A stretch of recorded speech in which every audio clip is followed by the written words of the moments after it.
On this episode, ugh.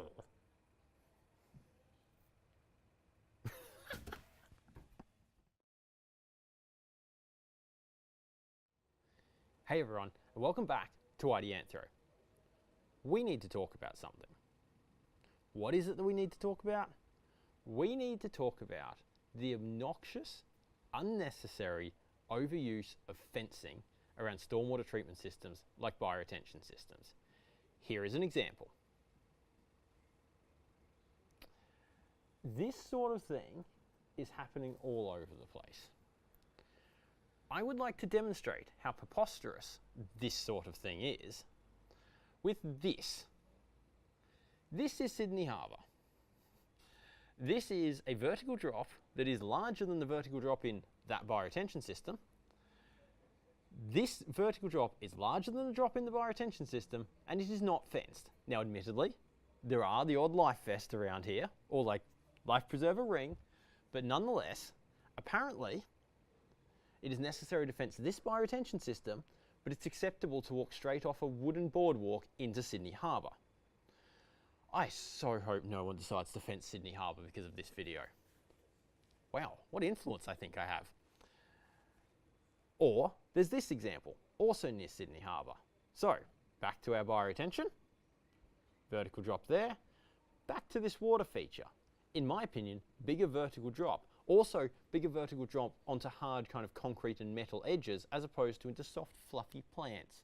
Although Lamandras aren't that fluffy. But anyway, there is some sort of disconnect going on here. And now you might think, based on how I've decided to set up the first bit of this video, that I'm a little bit salty about this and a bit like, why the heck are people going and doing this?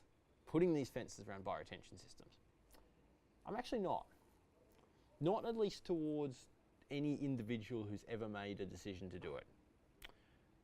Because I strongly believe that when these things happen, or when anything happens, right, good or bad, and I think this fencing sits into the flagrantly bad category, when these things happen, I never think it's actually the individual, the individual that does it who is responsible.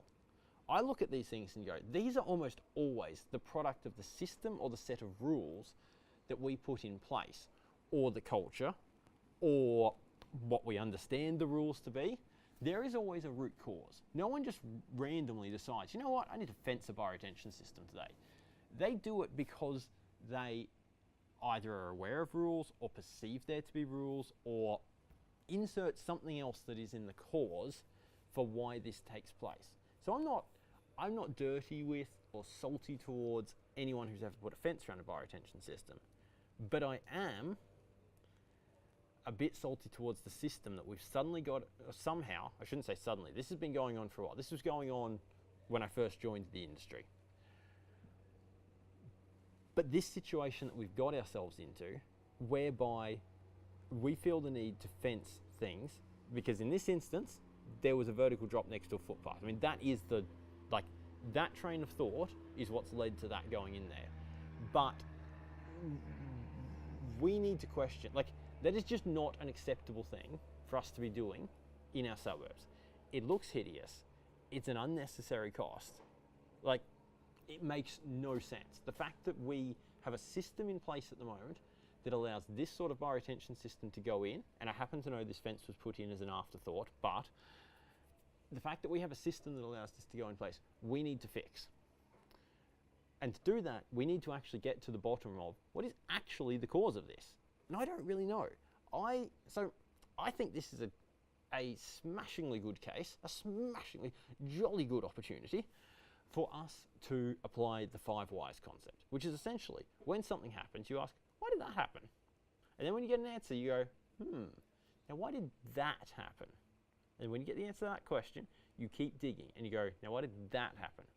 And the theory goes that by the time you've asked why 5 times, you get to the root cause. Now the 5's not in fact a magical number here. Sometimes you'll get to the root cause in 3 and sometimes you'll get there in 73. The point is, I think we need to look at this thing, which is bioretention systems with ridiculous fences around them and go, okay, why is that happening?